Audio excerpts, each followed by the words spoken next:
many times I done got so low and they lift me up so high. Could've been out of my mind. They was there for me with every day that go by. Even when I ain't had a dime. Somehow I know with them by my side I'll be just fine. That is a sign. That is a sign. Of true family.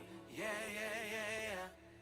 We could be mad, even throw our fists at, but never will we sit and watch them, let them get beat bad. Drink from the same canteen, don't put your lips on it. Back to back at war, the nation depends on it. Never Tempur-Pedic, but we'll always temper it. You sleep on us, you waking up when heavens burn the elements. We in one accord is imminent, that we can achieve every promise that was ever given. And here's the key, love your neighbor like you love yourself. Some think that you're weak cause you show you care, but when it comes to a God, we ain't ordinary.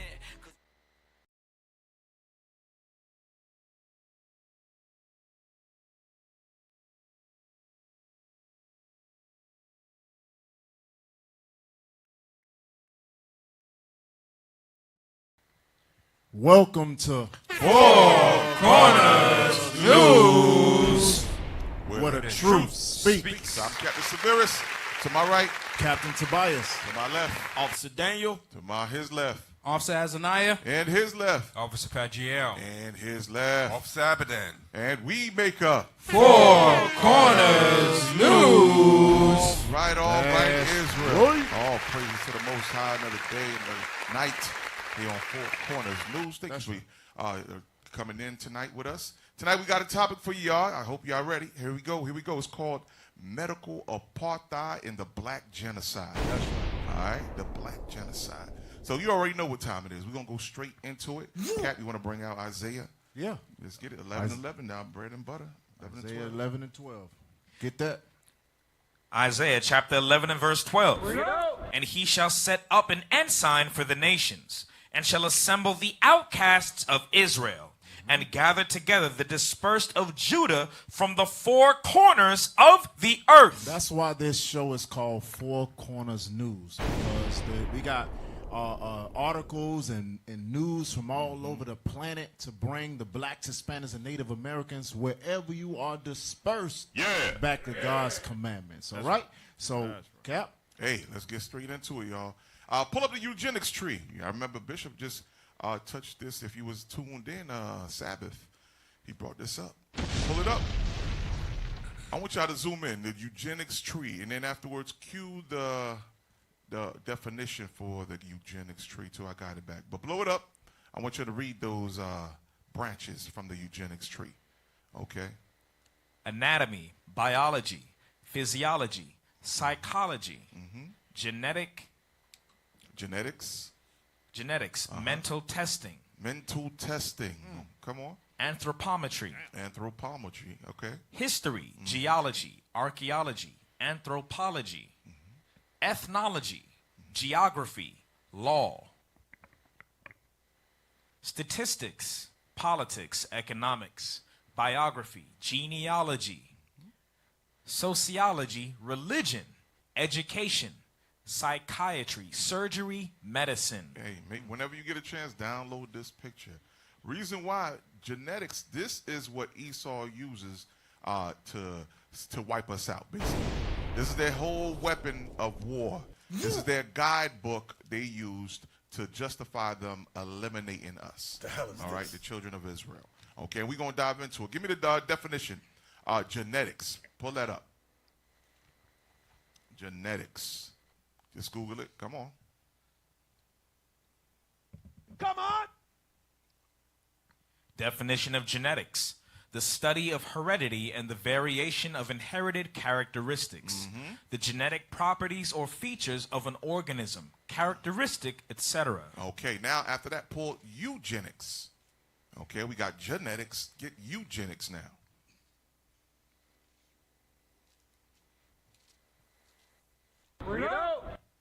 From Britannica. Blow it up, blow it up. Definition of eugenics: the selection of desired heritable characteristics in order to improve future generations. To do what? To improve future generations. Okay, so in their mindset, they want, or who's the they? Talking about Esau, the so-called white man. His whole mission, his theory is to whitewash all of history. Okay? Go ahead, come on. typically in reference to humans. The term eugenics was coined in 1883 by British explorer and natural scientist Francis Galton, who, influenced by Charles Darwin's theory of natural selection, advocated a system that would allow the more suitable races or strains of blood a better chance of prevailing speedily over the less suitable. So what you two hearing is the theory of white supremacy in full effect.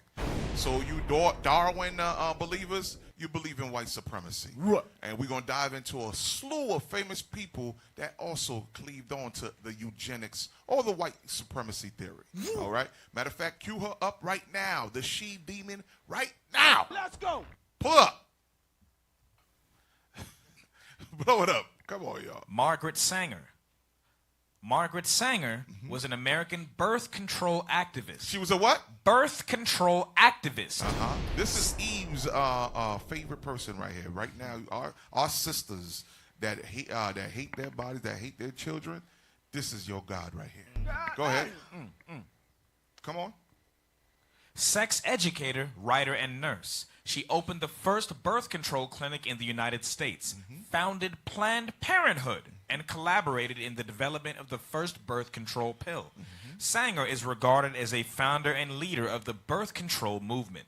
In the early 1900s, contraceptives, abortion, and even birth control literature were illegal in much of the United States. So they had some point of morality amongst them, right? But then it began to diminish. They began to connect with their father Satan, right? Come on. They got reacquainted with the mission. We're going to go over that. Come on. Working as a nurse in the slums of New York City. I want you to take note of that. She was working as a nurse.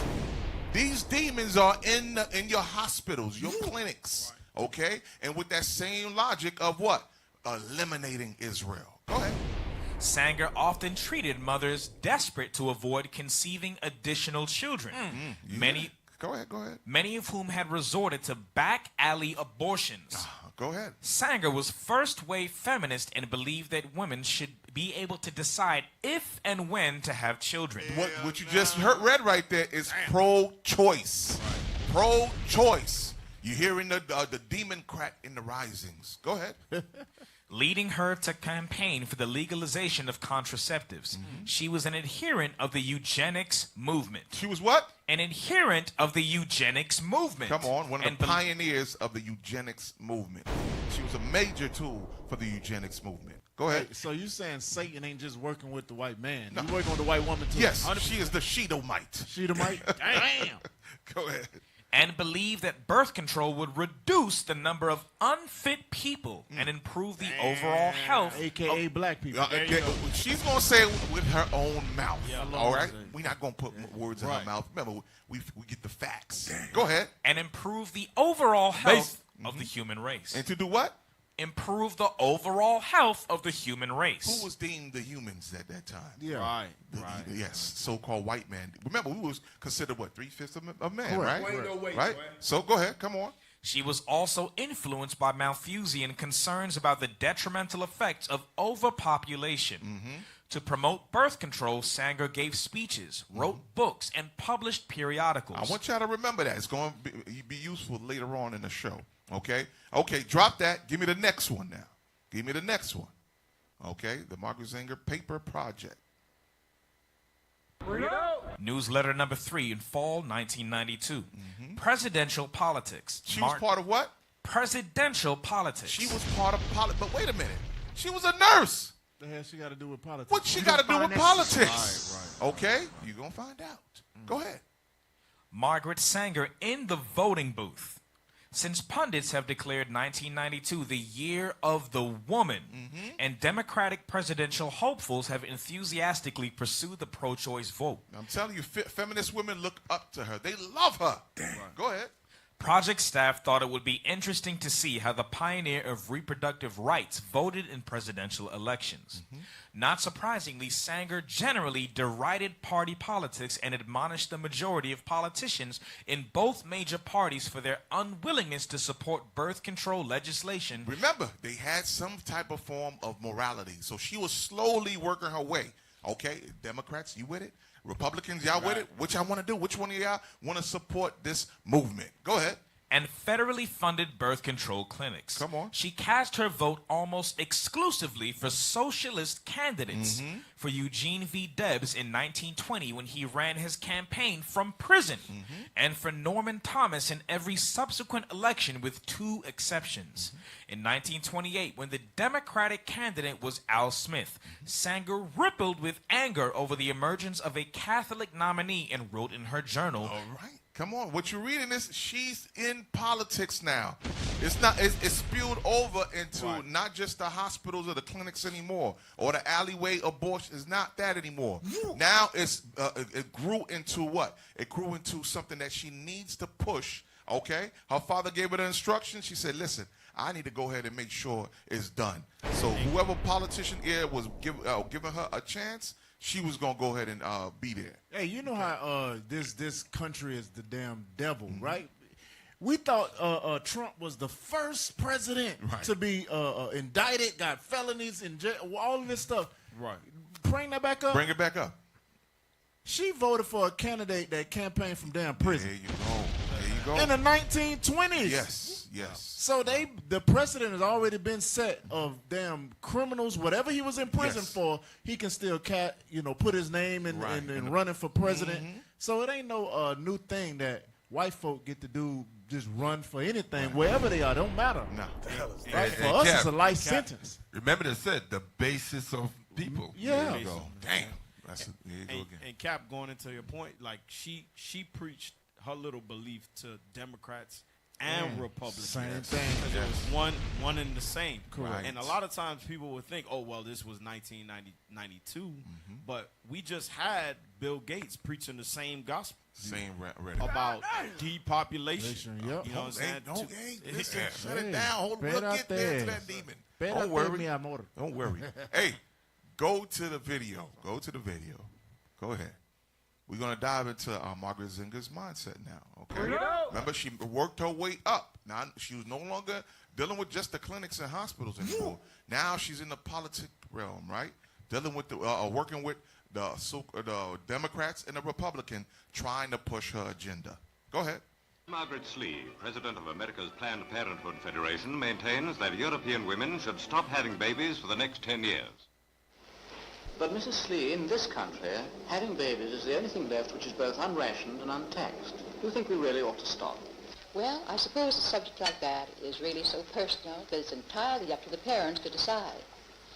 But from my view, I believe that there should be no more babies.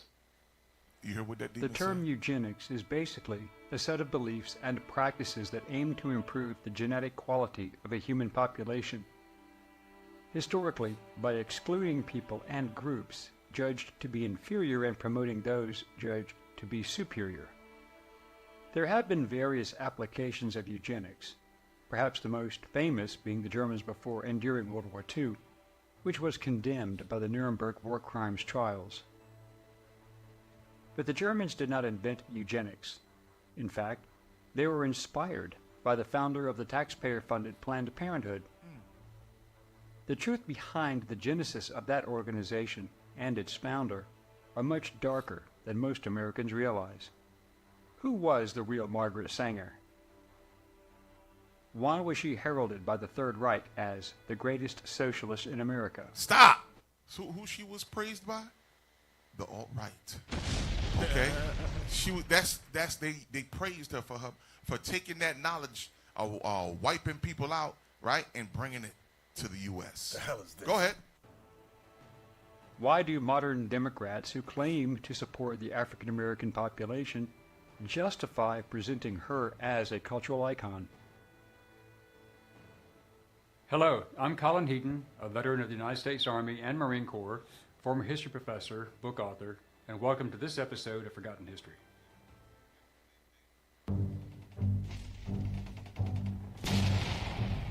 Get ready. Fast forward a little bit. We don't need all that. Just a little bit more. Margaret Sanger was born on September 14, 1879 in Corning, New York. She is an icon to left-wing groups. Stop! She's an icon to who? Left-wing groups. That's your Democrats. Okay? So when you go vote, this is your God right here. This is your inspiration.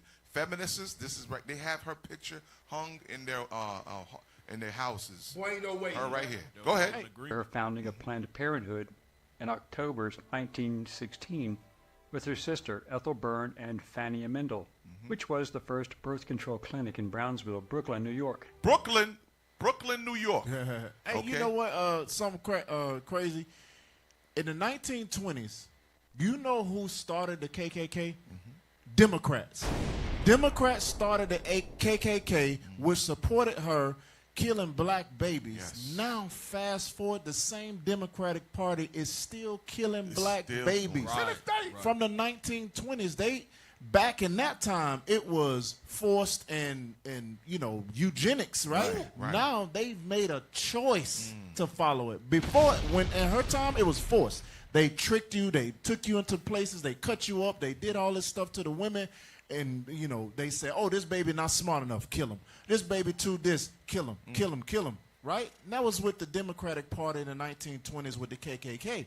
You fast forward 70, 80 years, now they're voluntarily killing them by the tens of millions. Right. So all this is showing you how it's all systematic. It's all connected. All those angles set up to destroy the children of Israel. Yes, son, obviously you had something to say? No, sir. Okay. All right. Matter of fact, drop that. Give me the next one now. Give me the next paperwork I got. Yes, that one right there. Pull it up. Margaret Sanger quotes, "We should hire 3 or 4 colored ministers." Hire who? 3 or 4 colored ministers. These are her famous quotes. Go ahead. Come on. Preferably with social service backgrounds and with engaging personalities. The most successful educational approach to the Negro is through a religious appeal. So, Cap, like you was mentioning just now, right? They are now on default mode where they are willingly killing their children. This is how it was done. Right. This is how it was done. They got a familiar face. All right, smooth. It said it was engaging personality. So they knew exactly how to get through the people. Because we knew our enemies back at that time. We knew they was the enemies. So they used a damn smooth word, silk-tongued pastor that knew them, that ate Sunday dinner with us. Knew that damn baptized the children. Yeah. I remember during that time, they were shaming that you had to, when a young girl would get pregnant in her father's house. Ship her down south, right? Correct. No better system in place than to do what?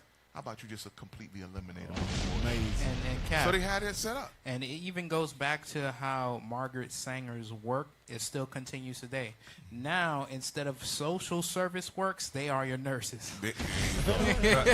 Your social workers. You also, you know what that shows also? If your enemy, if an Edomite, Shedamite, is in agreement with a pastor, is comfortable with a pastor, you already know that pastor sold out. That's just how it is.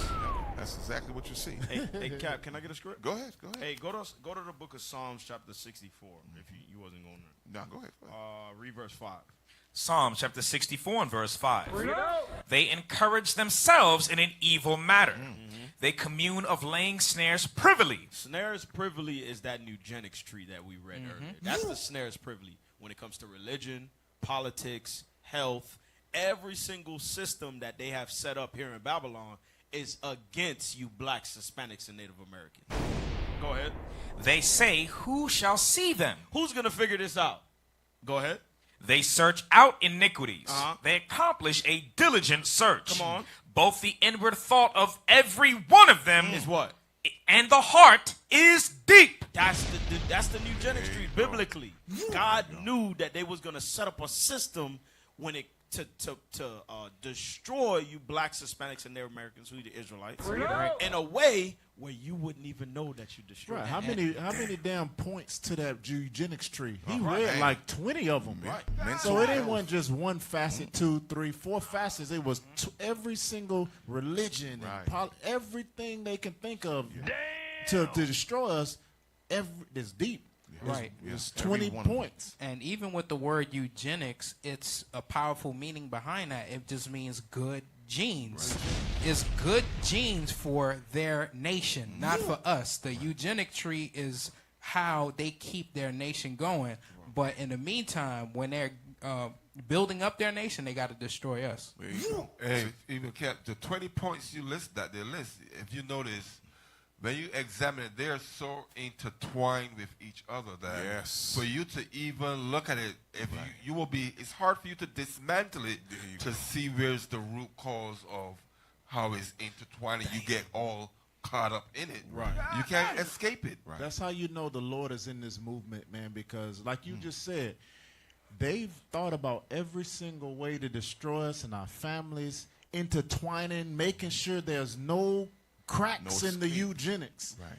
But the Lord says, nope, I'm going to wake you up. I'm going to wake you up. That's right. So any of you brothers in this truth that's second-guessing yourself, listen, Esau made it impossible for us to repent, and you in this truth. So that's how you know it's Ezekiel 37. That's how you know it's the Lord waking you up. Don't ever, oh, woe is me, and all this BS, I'm tired. Well, damn, you could have been tired, been ready for destruction under that damn tree with the roots all around your neck. Cap, remember what it said in that in the book, not The Making of Us Slaves, but the Willie Lynch book. It says if there was a phenomenon, the Bible was that phenomenon, because they understood that something could snap us out of it, because as long as we stay asleep, then guess what? Their eugenics program is going to continue going.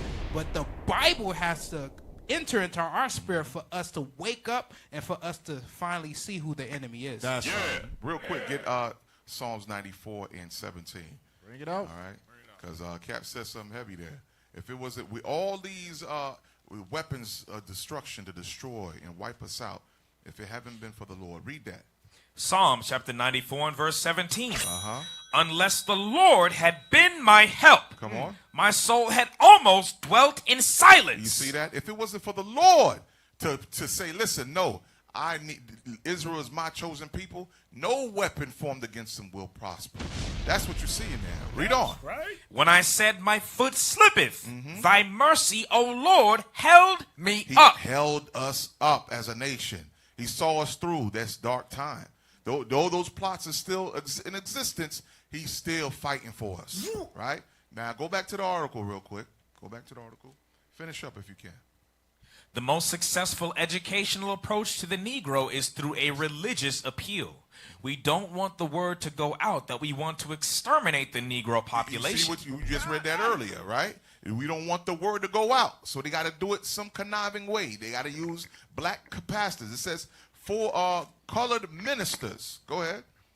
And the minister is the man who can straighten out that idea if it ever occurs to any of their more rebellious members. Go on. Number 2, eugenic sterilization is an urgent need. It's a what? Urgent need. Go ahead. We must prevent multiplication of this bad stock. Who do you think they talking about?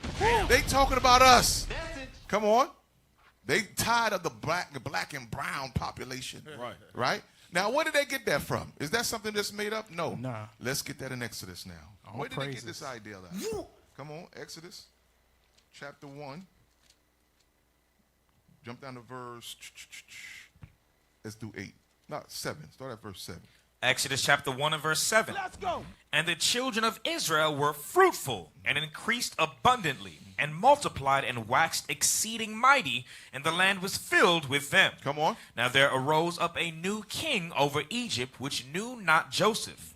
And he said unto his people, Behold, the people of the children of Israel are more and mightier than we. You see that? That's the fear.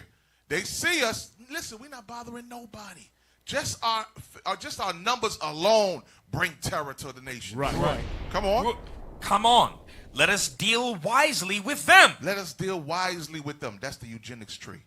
Mental health, okay? Anthropology. All those roots you saw, those branches, all those are weapons that they were set up against us. Right? Come on. Lest they multiply, and it come to pass that when there falleth out any war, they join also unto our enemies and fight against us, and so get them up out of the land. Now watch the tool that they use. Come on.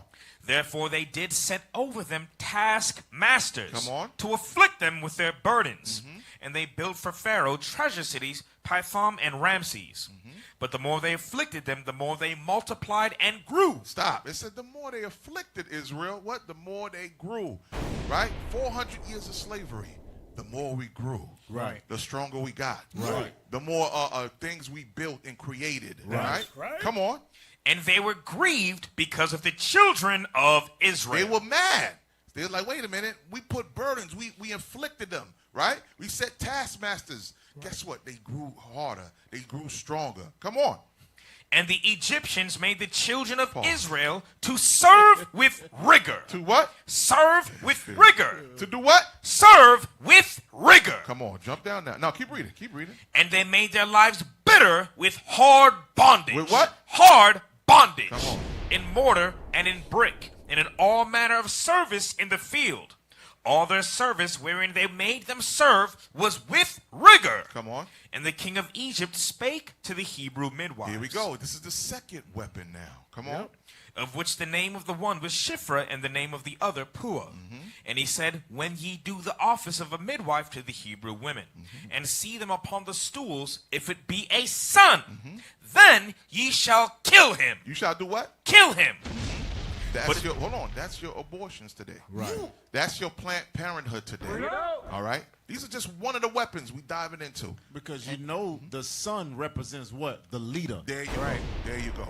He's the one that carries the seeds. That future lies in his loins. Okay. They understood that. Wipe out the men, and then they would possess the women. Okay. And Cap, even just going back into this system is still being implemented today. Look at Donald Trump and his Project 25. All of that stuff, it goes back to that same mentality that the Egyptians had. They want to deal wisely with us because we are growing in number. In their nation, it keeps shrinking. So they take away the DEI hire. They try to stop Northern Kingdom from coming in, from taking their jobs because they are in fear that we're going to take over this land. So that's the reason why all of this is happening. This is Ezekiel 37 being placed right in front of your eyes. There you go. All right. Go ahead. Keep on reading. But if it be a daughter, then she shall live. But the midwives feared God and did not as the king of Egypt commanded them. Okay, that's the Lord still making a way for Israel. Right. All right, go back to the article now. Go back. Did we finish that up? Number 3, the most merciful thing that a family does to one of its infant members is to kill it. Is to do what? Is to kill it. Come on. Read on a little faster now. Number 4, birth control must lead ultimately to a cleaner race. It must what? Lead ultimately to a cleaner race. That it must lead to a cleaner race. Remember last week's show, we dove into how the Spaniards, when they kicked out the Jews out of Spain, they had that same mindset where they wanted to make sure that the race was whitened. Okay, you wouldn't be accepted into a certain area if that bloodline wasn't cleared, void of Negroes. Okay, so keep on going. Okay, no, you could drop that. That's it from there. Now give me the next video of the Sheedomite, this she-demon. Let's go. Do you believe in sin? Listen when up. I say believe, I don't mean to believe in committing sin. Do you believe there is such a thing as sin? Well, I think the greatest sin in the world is bringing children into the world that have disease from their parents, that have no chance in the world to be a human being, practically. Delinquents, prisoners, all sorts of things just marked when they're born. That, to me, is the greatest sin that people can commit. But sin in the ordinary sense that we regard it, do you believe or do you not believe? Well, what would they be? Do you believe that infidelity is a sin? Well, I'm not going to specify what I think is sin. I've stated what I think is the worst sin. Yes, but then you asked me to say what, and I said what, and you refused to answer me? Yes, I don't know about infidelity. It has so many personalities to it, and what a person's own belief is. I couldn't generalize on any of those things. Hey, Cat, I could bring a script. Go ahead, you can bring the script, but I just wanted to say this. Okay. Did you see the demon come up to the screen? Yeah. She smiled and she grinned, especially when they asked him about, do you declare this to be sin? Right. He said, now. That life that they didn't kill, that's sin. Allowing that life to live is sin. And Cat, the demon was saying, let me talk. She wanted to spill the beans, but she held back. What's that movie, Cap? It's on like Netflix. Oh, Nefarious. Nefarious. Yes. That's it right That's there. the spirit right there. Man. Oh, man. Yeah. Hey, y'all go watch that. Yeah. Hey, let me get Habakkuk chapter 2, verse 4, because she made a statement. She said it's not right to bring in children that's messed up, right? Their life is messed up. Let's see what God said. Read that. Habakkuk chapter 2 and verse 4. This is talking about Edomites, Shedemites. Behold, his soul which is lifted up is not upright in him. God said her Edomite soul is jacked up. Right. So by her own statement, God is going to fulfill her duties, the duties that she wants, and wipe all of them out of this planet. Guaranteed. Right. So the soul that's messed up, her soul is messed up. God said, don't worry. You want to cleanse the planet? I'm going to cleanse the planet for you. Right. And that's the reason why, even as well, just going back into that statement that she made, anything that these Edomites do is always contrary to God. When you start killing off children, you just said God made a mistake in bringing a life into this world. Right. Yep. Give me Isaiah 5 and 20, right? Because she said that the biggest sin is to bring children into this world. Then he asked her a specific sin, infidelity, adultery, whatever, and she could not. She could not say that there was sin. No. Read that. Isaiah chapter 5 and verse 20. Woe unto them that call evil good. God says being married, having children, being fruitful and multiply. That was the commandment that he gave us to have kids. Right. God said it was good. She said it was evil. Read. And good evil. And then when he asked her about sin, she was like, well, this is that. Now she flip-flopped both, like you said, that damn nefarious grin. There you go. It was like, she was trying to be herself, but the demon in her came out and was going back and forth like that. That was crazy to watch. But you can hear, if you understand like dialects and stuff like that. Yes, she said she was born in New York, right? Okay, cool. But if you listen to it, it still sound British. If you listen to so the mindset she got, they just started in America. It came from across the street, across the pond. Yes, she's Amalek with that Sanger last name. Yeah, that's her real name. She, I think it's Seer or C, something like that. But she's Amalek. Yeah. That's that same spirit trickling down, and especially how she got into those positions of power, so that agenda to flow freely like that and to be grabbed on and pushed. Listen. This is Amalek again. We are constantly at war with them. Go to Psalms 50 and 16. Psalms 50 and 16. Right. The book of Psalms, chapter 50 and verse 16. But unto the wicked, God saith, what hast thou to do to declare my statutes? Come on. Or that thou shouldest take my covenant in thy mouth, seeing thou hatest instruction. See, they just showed you their natural spirit. They hate instruction. To wipe out a whole generation of people, children, killing them. Come on. And then afterwards, they want to declare what is sin and what is not. Right. The Lord's like, what the hell? What do you have to do with my words? Why the hell are you even naming saying what is sin? It has nothing to do with you. Come on.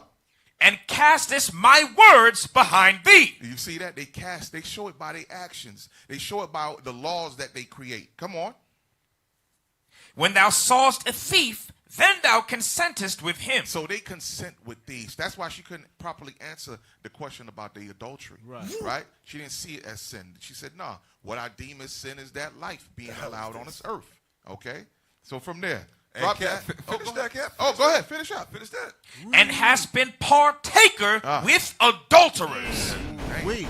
Thou givest thy mouth to evil, and thy tongue frameth deceit. There you go. Her mouth frameth deceit. Yeah, you know how true that is? When you read Deuteronomy chapter 7 and verse 3, God says, like you said, what the hell you got to do with my statutes? God says, if you even marry them, they will cause you from following me. They will cause you to stop following the one true God. So when because it says something about her family being Christian or whatever. Hell, you hear the Christian mindset right there. Yeah. Kill the black babies, being Nobody's fruitful. Going to judge you for doing that. Correct. Right. So God says, if you marry them, not just white folk, them all the other nations, Chinese and Japanese, it says that they will, not might, will cause you from following God. All right. So now watch. Let's see how this evil spirit trickled down to our people. Play the next video. Watch this now. I had like 8 abortions in total. Wow. I had 2 abortions this year. Look at the brother in the back. They like, Yeah. My God. Golly. Homicide. Serial killers. Triple homicide. I don't even know what the number is for 8 deaths. Shameless. Something. Damn. Bodies on top of bodies, y'all. She said, I had 8 abortions in total. We listen, but we don't. Yeah, we should judge. Yes. I don't know. That's brand new now. I think Christian church. Yeah, we listen, we don't judge. That's Christian women stuff. There you go. God gonna judge you. Yeah. Oh yeah. You got judgment for that ass. I'm telling you. Killing all those babies. Matter of fact, let's get the law in Leviticus about Bring this. it out, Cap. Come on. Mason. Give me that 18. Come on, Lingo. Come on. Mason. Come on. Go to 20. Leviticus what? Yeah, 20 and start at verse 2. Leviticus chapter 20 and verse 2. Again, thou shalt say to the children of Israel, whosoever he be of the children of Israel, or of the strangers that sojourn in Israel, that giveth any of his seed unto Molech, he shall surely be put to death. You shall surely be put to death. Can we pull up the image of how they would sacrifice unto Molech? Go ahead, keep reading. The people of the land shall stone him with stones, and I will set my face against that man, and will cut him off from among his people. Listen up. Because he hath given of his seed unto Molech. Yes, give me that picture, top left. There we go. Pull it up, pull it up, pull it up. Here we go. And when you watch that movie, Nefarious, it goes into that. It goes that into demon that. in that movie tells you they rejoice when you do that. Every time you abort your child, this is what you're doing. So you got to understand, all these weapons has a tie to idolatry. Okay? See, this is it right here. And in that right there, they would drop the baby right in the middle, and it would be fire lit underneath that statue. Okay? That's crazy. Yes, sir. Can we read Isaiah 49? Go right ahead. Because a lot of times going into the abortions, our sisters, they think, oh, well, the Shedamite told me that even though my belly is 3-4 months and it's big, that ain't no life in there. The baby ain't birth. Isaiah 49 and read verse 1. Isaiah chapter 49 and verse 1. Come on. Listen, O isles, unto me, and hearken ye people from far. Come on. The Lord hath called me from the womb. Where did God call you? From the womb. So once you are in the womb, once your womb begins to birth a baby, God says he knows who's in there. Yeah. Come on. From the bowels of my mother hath he made mention of my name. God says he already named him before he came out. Right. That brother already got a name and you putting him to death. Amazing. There you go. Go to Ezekiel 23:37 to elaborate on the abortion ritual. Right. This is the reason why the Lord had to put you to death immediately. Okay. Ezekiel chapter 23 and verse 37. Let's go. That they have committed adultery. They committed what? Adultery. And blood is in their hands. Why? Come on. And with their idols have they committed adultery. Come on. And have also caused their sons, whom they bear unto me, to pass for them through the fire. Through the what? Through the fire. So most of these children were born to fornication, adulterers, women stepping outside of their marriages, or they just laying down as harlots. Okay? And then that's what happened. They would take those same children and then sacrifice them unto Molech. Right. And then what you just saw, that sister with 8 bodies on her. You think those came from a married woman? That did not come from a married woman, y'all. These are harlots. The Bible knows exactly God's people. He knows what we're talking about, right? Go ahead. Go ahead. And you know what they sacrifice it to today? They sacrifice their children for jobs today. Right? Damn. Play that next video. Play that video with the hair hat sister. Hooligans. Yeah, I ain't want to say. Listen. Hey, y'all. Whatever you doing, stop. Stop whatever you doing and listen to this. Play it. What is the difference? Hold on. Watch how she compare the children that God put in her womb, hers. Watch what she compares it to. And then listen what she sacrificed her kids to. What is the difference between a clump of cells, cancer, and the fetus that is also not viable outside? Like, I want to understand why we are okay with killing cells in this situation, but in this situation where a woman who does want to achieve a higher education, get a job, and having a baby would stop her from doing that, because she then also has to get a job on the side, stop going to school. She's now kept in place and she cannot do anything. Stop. You hear what she sacrificed her baby to? Job, education, higher position in her job, higher position in society. That's what she gives her baby. She sacrificed with the doctor so she can move up in the world. It's no longer to Molech, because nobody knows those gods anymore. She sacrificed her baby to the God of a job, the God of education, the God of whatever the hell else she want to do in her OnlyFans or whatever that's going to mess her life up. Well, you're doing stuff that's going to get you pregnant. How are you comparing a baby to a clump of cancer cells? Cancer cells. That's crazy. The hell? Amazing. They show you the importance of that child. And you brothers are off the list either. You remember, y'all are very responsible doing that, because you can make or break that relationship. You can save that life. If you go ahead and instill, hey, listen, hey, I want that child. Listen, you're not just going to kill this child. You go ahead and instill that, and you might be able to save that life. Hey, I'm glad you mentioned that, because a lot of times we think the men are, kind of like exempt from this. But let me read Ezekiel 16:20. You men are not exempt. You men are actually part of the part of the problem, man. You whore out your sisters. You got that? 16 verse 20. Ezekiel chapter 16 and verse 20. Come on! Moreover, thou hast taken thy sons and thy daughters. Thy sons and thy daughters, so both of them are in the mix. Read. Whom thou hast borne unto me, and these hast thou sacrificed unto them to be devoured. Is this of thy whoredoms a small matter? Like Cap, you were saying, they act like it's a small matter. It's just like a clump of cells. No, it's not a small matter. Read. Thou hast slain my children. The Lord said, you have slain my children. So now we're going to have to pay for that. Read. And delivered them to cause them to pass through the fire for them. So again, we are killing God's children. Right. And again, you brothers, you need to step up. That's why sex was only reserved for marriage. Right. All right, because y'all just running with a weapon on the loose right now. Laying down with woman to woman, and the next thing you know, the reason why that mindset is in that young sister is because that brother didn't take her up rightly. If he stepped up to the plate and took her up rightly, that life would have still been there. I'm telling you, it was a high chance of that life still remaining in her, and she wouldn't have devalued that baby, that child that the Lord gave her. Okay, so she just called it a what? A clump of cells. Come on. But no, Cap, to your point, the brother, if he did it uprightly, he would see the value in her, and that life. It would have trickled down. Hey, Cap, just real. Hold on. You had a Bible verse or something? Yeah, real quick. No, we got to keep going. Hold on. Sir.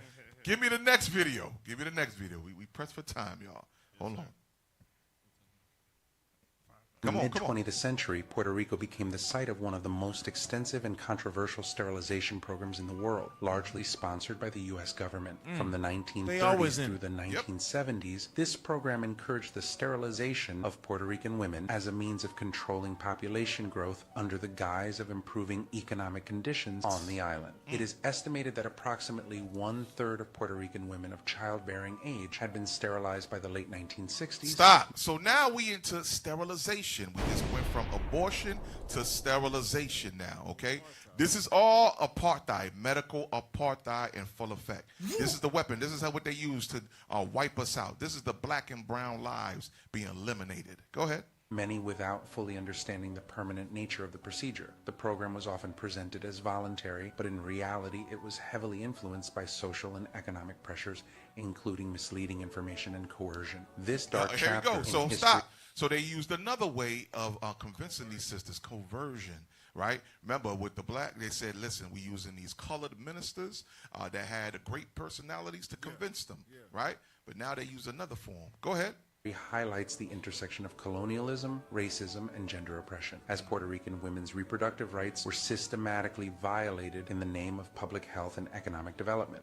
All right, next one now. Come on, pull up them stats.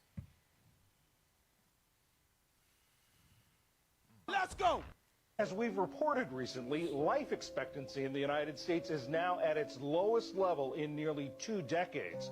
And the projected lifetimes of Black and Native Americans are shorter than for white Americans.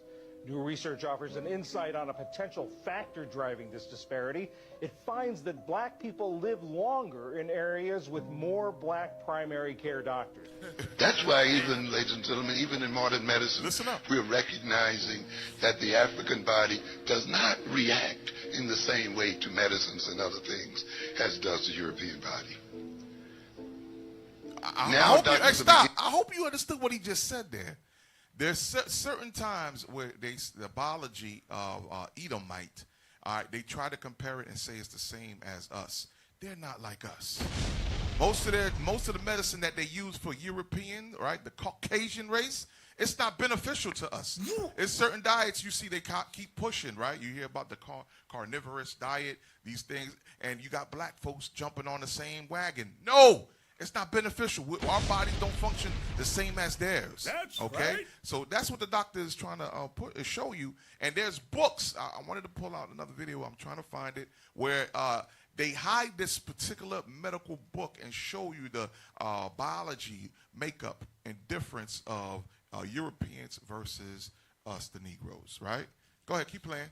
Beginning to realize what they realized even in the 60s and 70s, but because it was politically unwise, they did not talk about it. And that was the idea that you must take the ethnicity of the individual in mind if you're to give them the best medical treatment. So, here we go. Give me the next one now. Give me the next one. Come on! Doctor, the cancer researcher, who went to San Juan, Puerto Rico to study anemia in the 1930s. Tell us what he did there and how he ascended from there. That's right. So Cornelius Rhodes was working for the Rockefeller Institute, and he went to San Juan in the 1930s to research anemia. A lot of Puerto Ricans. So stop. You had Margaret Sanger in the U.S., right? And then you had this demon go to Puerto Rico, okay? So, hey, stay tuned. We're going to come back and we're going to finish up, y'all. Stay tuned. We're going to a commercial break. All right, stay tuned with us on FCN, y'all.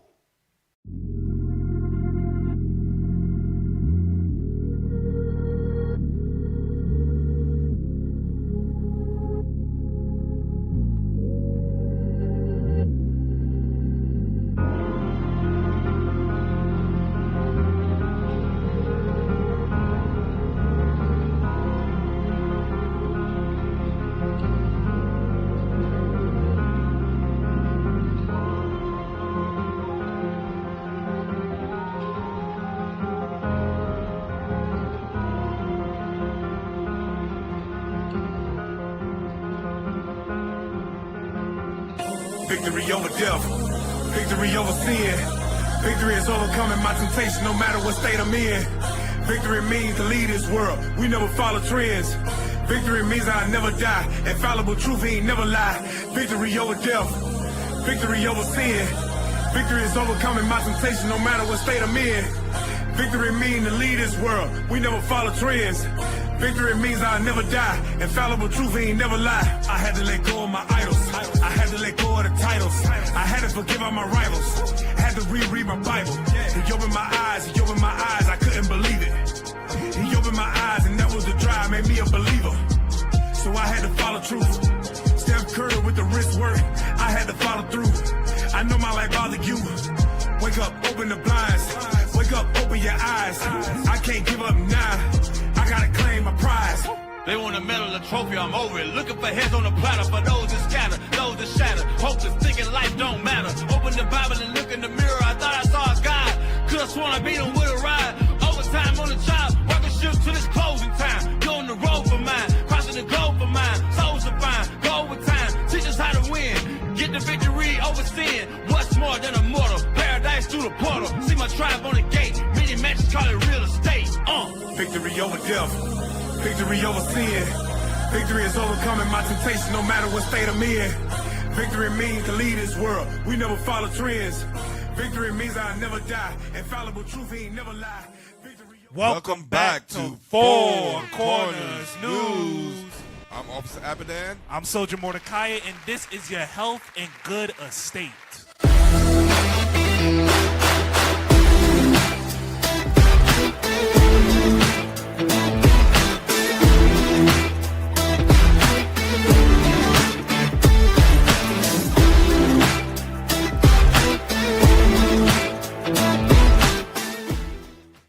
So, with us today, we have a very, very special guest with us. We have Officer Emmanuel. Give it up, give it up, give it up. All praise to the Most High God. Go ahead, Officer. Introduce yourself. Introduce some of the credentials that you have and all that stuff. Go ahead, Officer. Hey, Shalom. Messiah, praise bless you all. This is FCN Emmanuel, IUIC Dallas. All right. I'm a medical doctor. I'm an MD, have over 15 years of experience in the field, and I've been able to deal with many branches of medicine as a general medicine doctor. So that's it right there. All praises, all praises. All praises, all praises. What we're going to do, we're going to hop straight into the question. As you know, today's FCN show is called Medical Apartheid and the Black Genocide. So that's why we decided to bring a doctor on the show to answer some important questions. So first question we have for you, Officer Emmanuel, is why is burning the fat so important, especially with brothers who have excess amount of fat? That's something that leadership has been telling us, brothers, to start burning the fat. So why is burning the fat so important for our health? Burning fat is very, very important because it helps to mitigate the risk of future early demise. And what am I talking about? Too much of fat or consumption of fat or production of fat in the body can lead to all kinds of metabolic diseases. We're talking about women. It can affect the hormones. It can cause them to have issues when it comes to pregnancy. In general, heart problem, because when you developing more fat, now you putting your body under pressure to produce or to develop new blood vessels to supply blood to those fats, to keep those fats alive. So guess what? Your heart is working 2 times or 3 times the usual amount of time or rate of time it's supposed to work to make sure that it pushes blood to those fats, to keep those fats viable.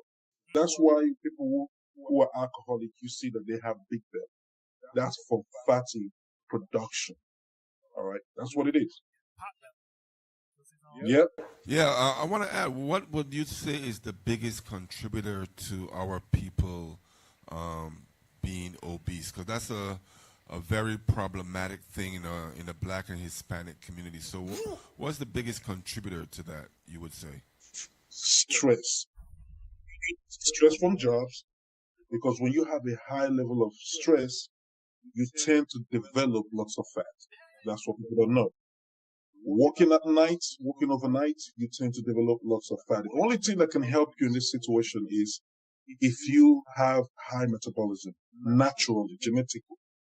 Right. If you have a high metabolism, that can help.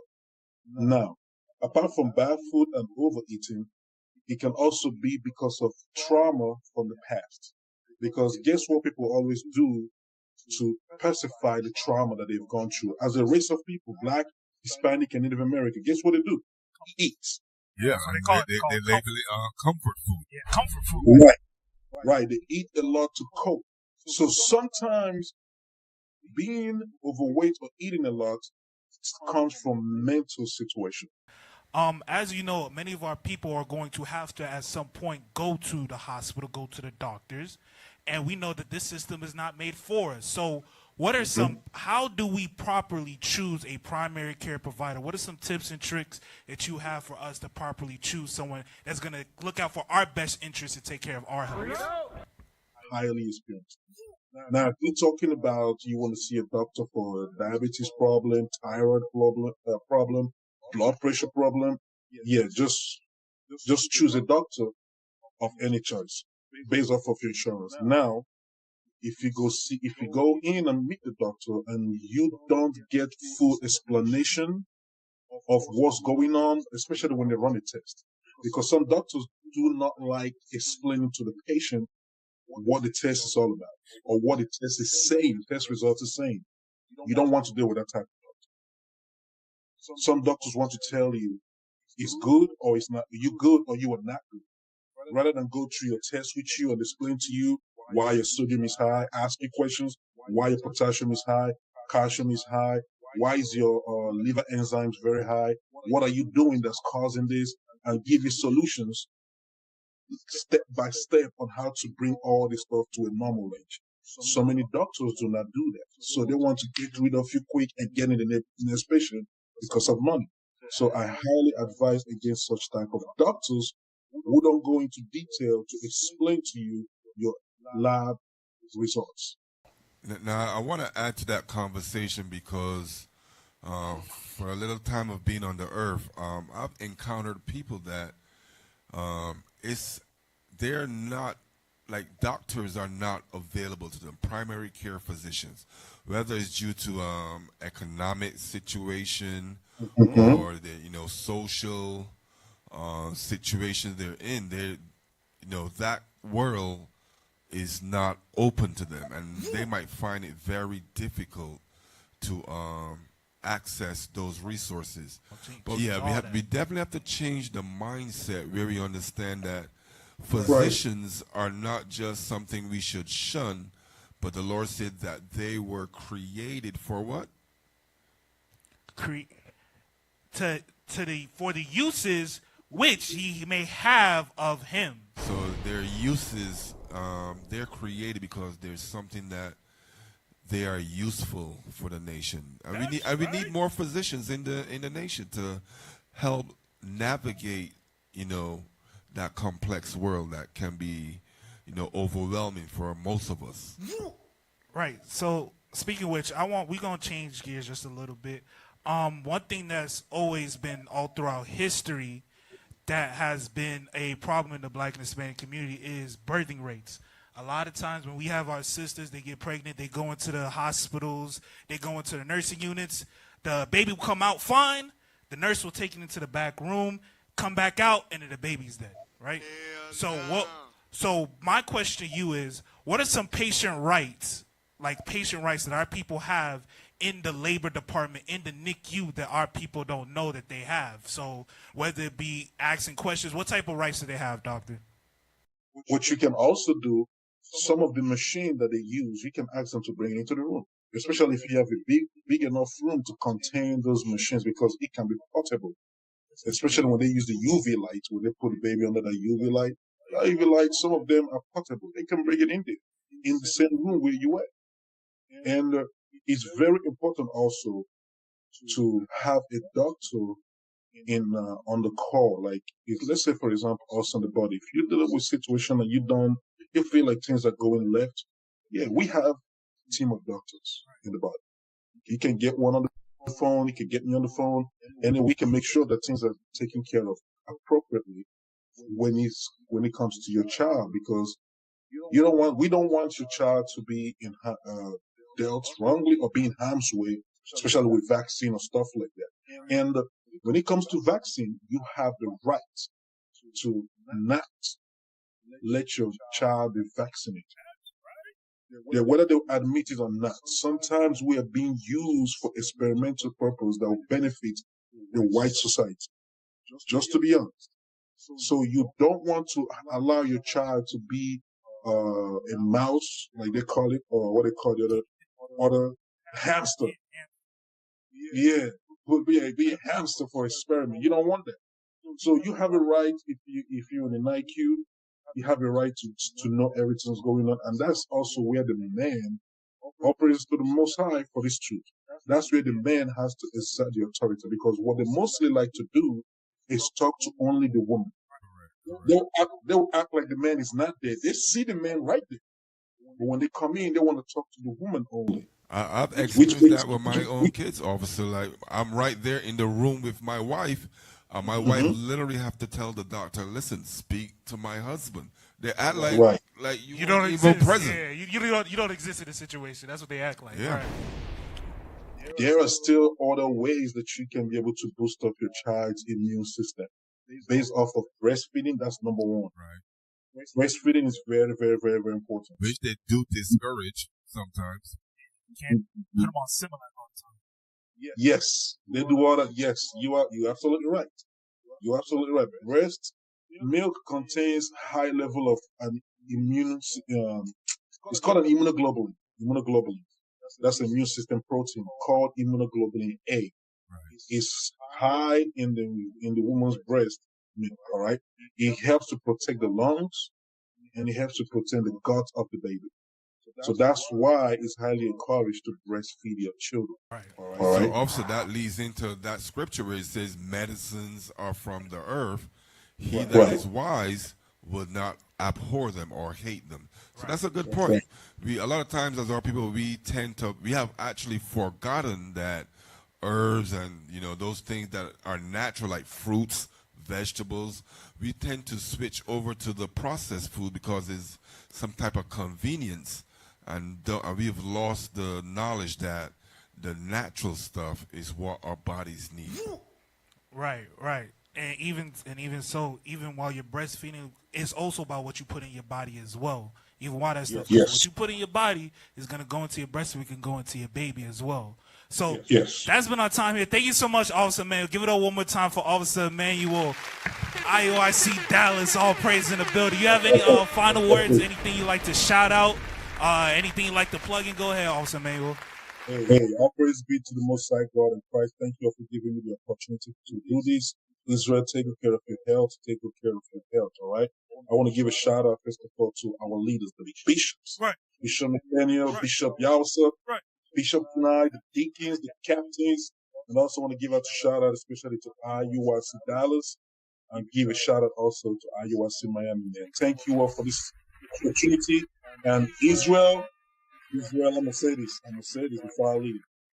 Israel. Part 2, officer. Make sure you don't transfer your PTSD, your stress, the things that you went through to your children. That's what makes them grow, trying to cope with junkies and all the stuff. All right? Make sure you take good care of yourself and do not put that on your children. That's what this truth is about, breaking the cycle. That's right. This has been your Health in Good Estate. We'll be right back after this commercial break here on Four Corners News. We about to turn the world upside down. We about to turn the world upside down. We about to turn the world upside down. We're about to turn the world upside down. Upside down.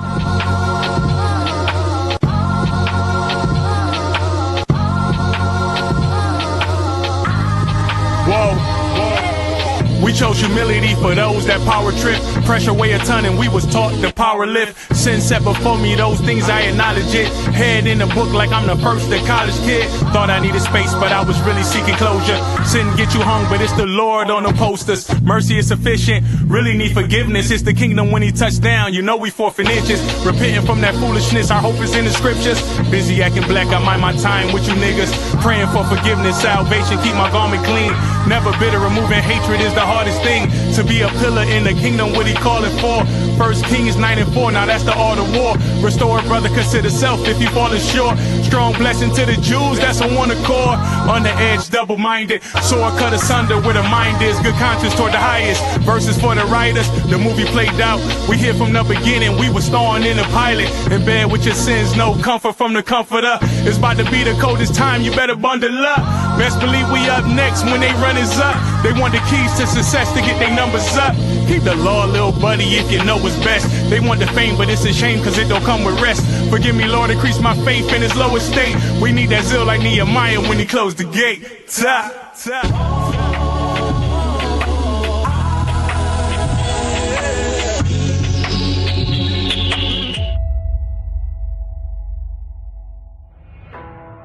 It feels good to have people standing with us that I know mean business. And, you know, I ain't even worried about it. I don't feel like y'all gonna fall off. I'm glad to know that we got some brothers that demand justice with me. We're your family. So we're here. And like I said before, it just begins now. That's touch one! You touch a soul! We're going to use our platform to make sure that what happened to our brother gets published around the planet. Okay? If the news don't do their job, whether they do it or not, we're going to do our job. That's right! So your brothers are here.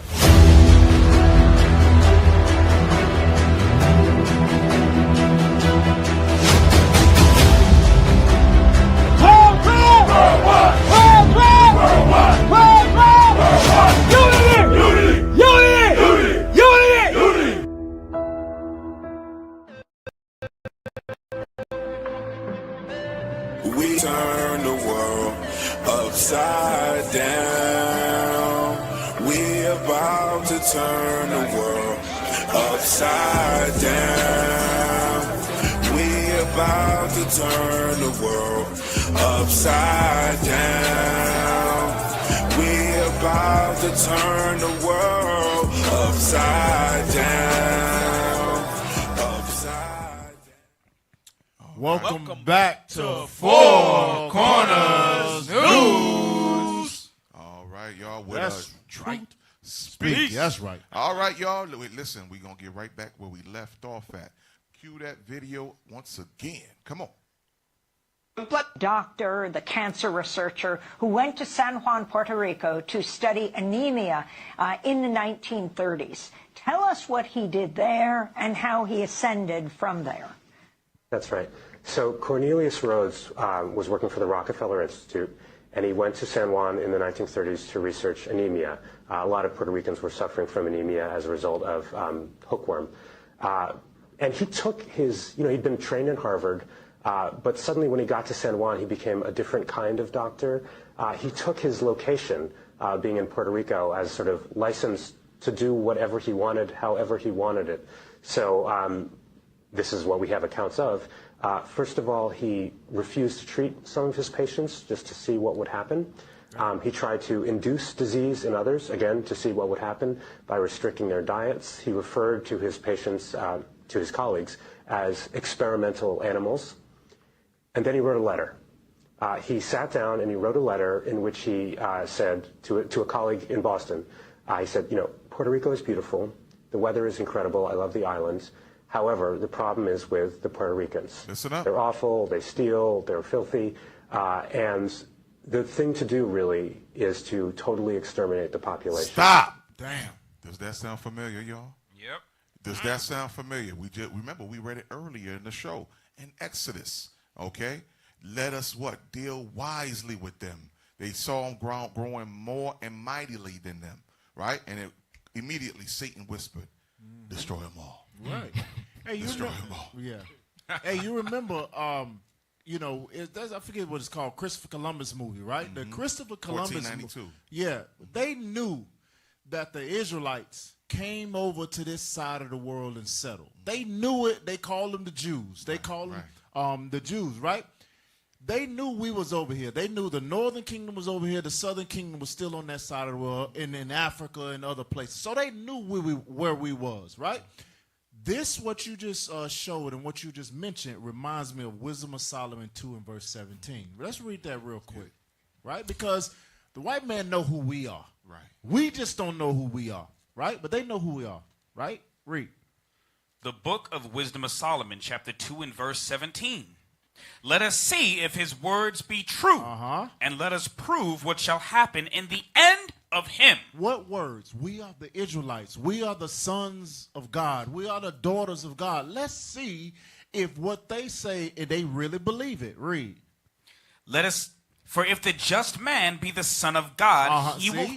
The son of God, read.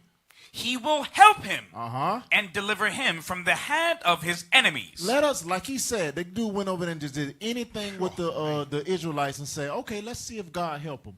Let's just let them get sick. The same thing that the devil tried to do to Christ and say, hey, just jump off the building and see the angels come down. Read.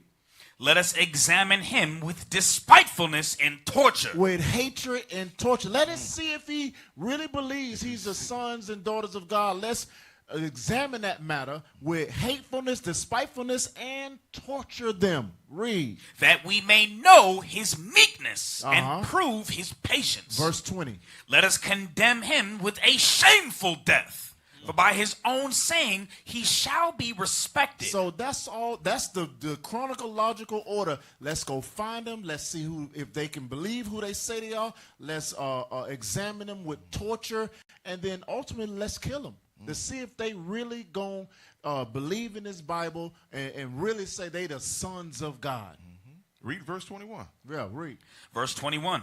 Such things they did imagine and were deceived, for their own wickedness hath blinded them. Remember, they don't think they're doing wrong. They're doing it in order to preserve their race, right? That's what they say, the superior race. So that's why he read, when you play on his shows, he wrote a letter to other like-minded demons like him. Go ahead, play the video. And then he said, and I've started that. I've killed 8 of my patients, and I've sought to transplant cancer into 13 more. Hope you're doing well in Boston. Yours sincerely. And just signed off. See? We know that. Hold on. That's a pleasant letter. It was such a pleasant letter. Yeah, I killed and massacred. I injected cancer into them. So far, I started off with 8. I'm planning on doing more. Hope everything's well with you in Boston. Wow. Hope that made your day. Right? Right. Have a good day. That sounds like a love letter. There you go. Before we went on commercial break, you mentioned the word medical apartheid, right? Yes, sir. Now I gotta. This is the mindset of what these people are showing us with all these records.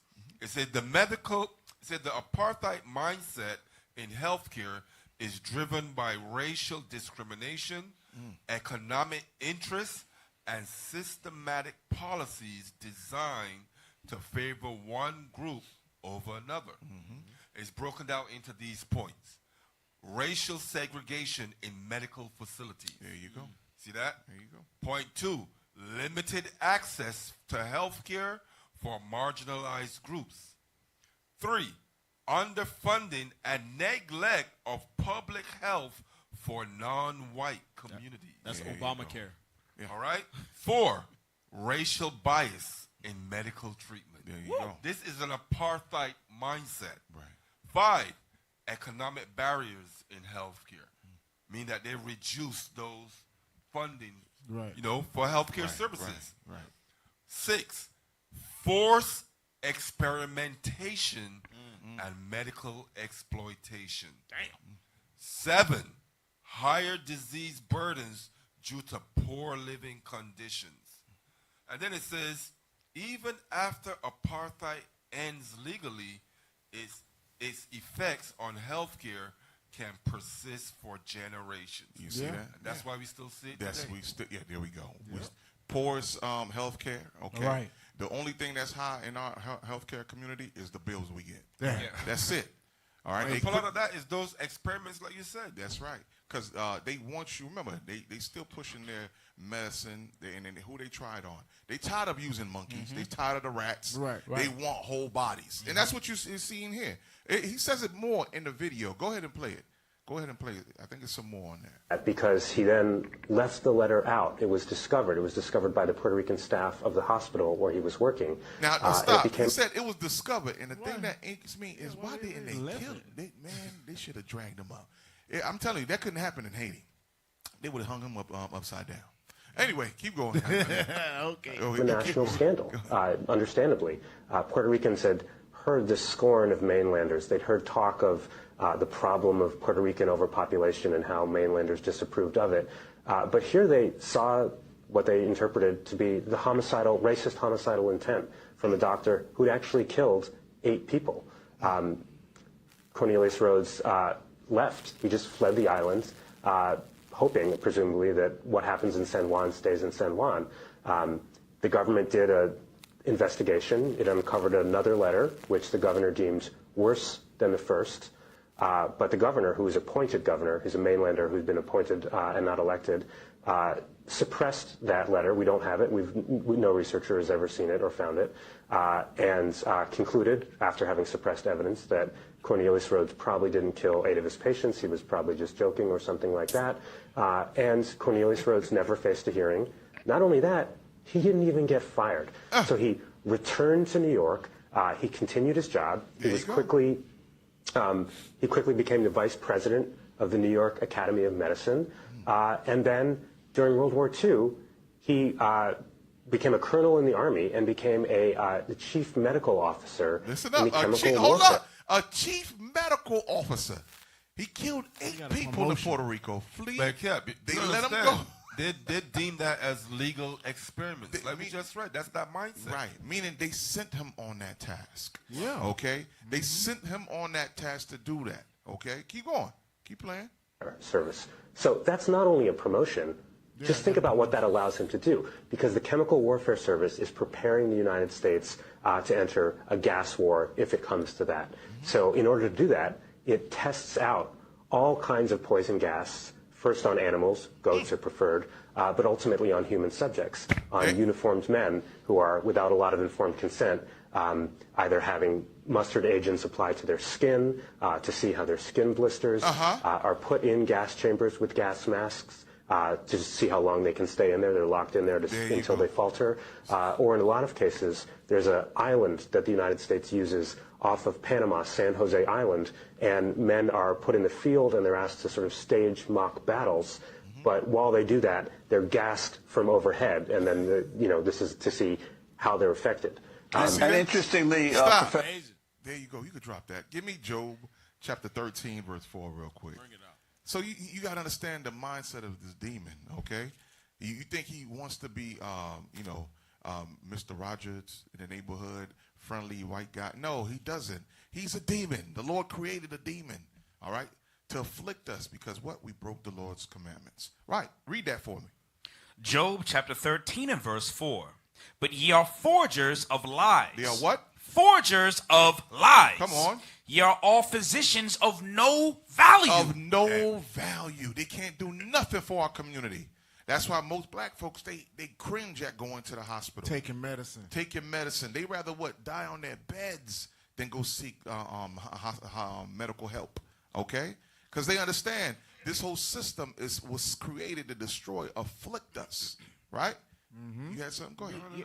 You're on point, Cap. You're on point. Because you remember back in the day, our grandmothers, mostly the mothers, they knew how to go out and pick certain bushes and fruits and all of that stuff. Esau effectively killed that thought to go out and get what God made. The scriptures say that the medicine is the food is your medicine. Right. Those bushes and those things in the islands, and hell, even in Florida, because a lot of our people migrated from other places once we got over here and got off them ships and slavery ended. Hell, most people moved and did whatever they needed to do, but they took that wisdom with them. But at some point, Esau said, nah, man, ain't enough for them black people dying. I got to switch up this medicine. Right? Can we play that play Rockefeller? that Remember he said that doctor was with the Rockefeller Foundation. Play that last video in the queue. Yeah, that one. Read that. Read that once it comes up. Move that. What did it say? How Rockefeller founded modern medicine and killed natural cures. Play it. Around the same time that John D. Rockefeller seized U.S. media, he also hijacked U.S. medicine. When it was discovered that drugs could be produced from petroleum, America's top oil mogul ordered his army of propagandists to invert reality accordingly. Medicines used for thousands of years were suddenly classified as alternative, while the new, petroleum-based, highly addictive, and patentable drugs were declared the gold standard. After buying a German pharmaceutical company that manufactured chemicals of war for Adolf Hitler, Rockefeller leveraged his political influence by pressing Congress to declare natural healing modalities unscientific quackery. Rockefeller then took control of the American Medical Association and began offering massive grants to top medical schools under the mandate that only his approved curriculum be taught. Any mention of the healing powers of herbs, plants, and diet was erased from most medical textbooks. Doctors and professors who objected to Rockefeller's plan were crucified by the media, removed from the AMA, and stripped of their license to teach and practice medicine. Those who dared to speak out were arrested and jailed. When evidence began to emerge that petroleum-based medicines were causing cancer, Mr. Rockefeller founded the American Cancer Society, through which he suppressed that information. The white man is the John D. devil, Rockefeller is duly credited. Pause it. Unbelievable. The white man is the devil. Shoot, so Natural medicines that God made, he made it illegal, and then he made medicine out of damn oil. Yeah, Is that petroleum right. gas? Hey, Cap, he said, That's crazy. I created this disease. I never create a foundation to fight it. To fight it. I created cancer in the body, and when my medicine propagated cancer, it was too many people with cancer taking my medicine. I'm going to found the American Cancer Society, or whatever it's called, to be the hero and to suppress the numbers. Crazy. Go ahead. You mind if I get a script? Go ahead. Go ahead. Habakkuk chapter 2, verse 5. Because we brought it out before, books that say the problem with this earth is white men. Right. That's what it is. Read that. Aggressive. Habakkuk chapter 2 and verse 5. Yea, also because he transgresseth by wine. The wine is the lies. Read. He is a proud man. He is proud. He goes to places and send letters and say, hey, I've killed so many people here, but hey, I want a raise. Give me a raise. Read. Neither keepeth at home. He goes everywhere. Puerto Rico, China, everywhere he goes. Read. Who enlargeth his desire as hell. He does what? Enlargeth his desire as hell. However he pleases on doing stuff, he's going to do it. Because why? Who's going to stop him? No. He's on top. Read. And is as death. There you go. He's as death. Everywhere he goes, he kills. No matter where he steps his foot. If he sees life, he says, wait, there's something wrong with that. There's life. There's natural cures. People are getting feeling better. Nah, hell no. Let's create a disease and freaking put gasoline inside people until they die. That's why you got damn only place on everywhere Esau is. That's where damn animals go extinct. Yeah, right. 100%. You go to when the Native Americans was here. Gad and Reuben and Issachar and everybody was here. Man, the plains was billions of animals. Right. Yeah. Esau got here. They just used what they needed. Right. And the rest, Esau got here. What? Everywhere they says is like as death. Yeah. Everywhere they go, stuff start dying.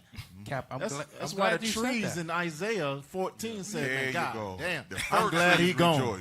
Sheesh. I'm glad you said that, Cap, because when we look at every nation, they don't bring as much death as the white man. No. And you know, one thing I was thinking about too, remember Oppenheimer, he says, today I have become hell and death. So when he created that atom bomb, he finally fulfilled his purpose in wiping out the earth. He said, now I might be satisfied. But no, he still keeps on killing people throughout his eugenics program. Right. So let's get back to it now. Let's get the next one. The hidden story of Sarah Bartman. Watch this now. Man, that's tough. Yeah, this is, Come on. Let's go. Sarah Bartman, born in the late 18th century in South Africa, had distinctive physical features that would change the course of her life. Her enlarged buttocks and elongated labia minora were viewed as exotic by European colonists, leading to her tragic exploitation. In 1810, she was taken to Europe, where she was exhibited as a freak show attraction. In London and Paris, she endured degrading displays. Abolitionists and intellectuals protested her dehumanizing treatment. Her exploitation ended in 1815 when she passed away under unclear circumstances. Her body was dissected and her remains displayed in jars in a museum in France. It took nearly 2 centuries for her remains to be repatriated to South Africa, where she was finally laid to rest. So, that's our sister Sarah Bartman. All right, this is one of millions of what happened to our sisters, okay? And one part that they neglected to mention on there was she was raped repeatedly. Repeatedly, and she died of syphilis. They gave her syphilis, okay? That's something that they neglect to say. Give me the video. Give me Joy DeGruy. Pull that up. And then give me that article. You got sound on there? Turn me up. Statue actually of him in Central Park. And J. Marion Sims was an individual credited. He was a father of modern gynecology. Here we go now. How many women in here know what a vaginal speculum is? This is where your GYNs, right, sisters? Listen And up. for those men in the room that we lost, a vaginal speculum is a device designed to open up the vagina. It was considered one of the most important advancements in medicine that was made. He was credited as being the wealthiest wealthiest physician to have ever lived. And what's interesting about him, look at the medals pinned on him. I was just very curious about how it was they regarded this man, because no one ever really looked at how did he come up with that vaginal speculum. The way he did it was he actually worked on did experiments on unanesthetized slave women. He created a makeshift hospital in his backyard in the mid-1800s. He built the first vaginal speculum from a pewter spoon. And he reasoned that slave women were able to bear great pain, meaning we don't need any anesthesia, because their race made them more durable, and thus they were well suited for painful medical experimentation. We didn't even, because we didn't feel like other women could feel. This man would cut into women, cut into them, and just said, well, since they're black, they don't really feel it. There you go. Unbelievable.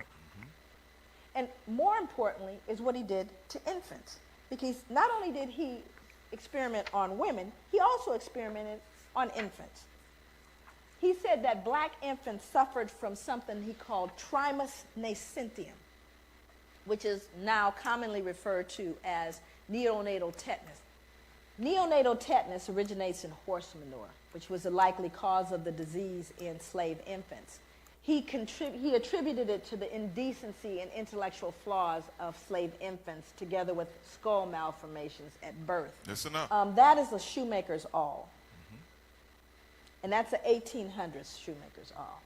He would stick that into the heads of brand new infants in an effort to realign their skulls based on the indecency and intellectual flaws of their parents, to treat the malady. Of course, it was 100% death rate.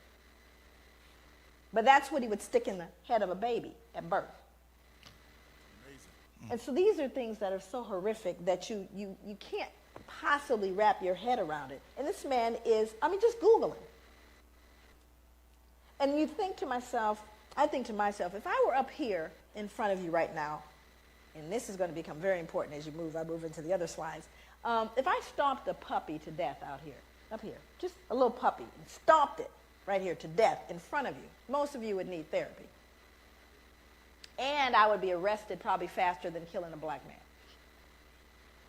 for killing a puppy. How could you do that? Do you realize how much dissonance you have to remove in order to stick that into the brain of a child? More importantly, the child can no longer be human. Are you understanding what I'm saying? The reason why he could do it is they weren't human. They didn't even feel pain. So stop. You could drop that right there. So there you go. That goes into the reasoning of these demons. They considered us not to be humans. All right, like Kat mentioned earlier, it was highly populated areas with animals, livestock, agriculture. But as soon as that demon laid his foot down on that land, it was everything was endangered. All right, that's the first time you ever hear about things being endangered was when he was in full control of that land. Right? It's birds and certain animals that you read about, they endangered, and when you do some more digging, how they got endangered is because the white man wanted him as a gourmet dinner. He wanted that animal as a gourmet dinner, or he wanted that plant in his backyard. Or he wanted to put him on the wall. There you go. He wanted to put him on the wall. Damn. His pillows wasn't soft enough, so he needed all the feathers. There you go. Remember, there's a video where this guy who's a furniture, he repairs old furniture. And he opened one up and he saw nothing but cotton, the hair. He saw the Negro hair in there, all lied in there. So they use all of our body parts. All right, these are cannibal people. Amazing. All right, give me that article real quick, just to dive into this demon right here called Sims.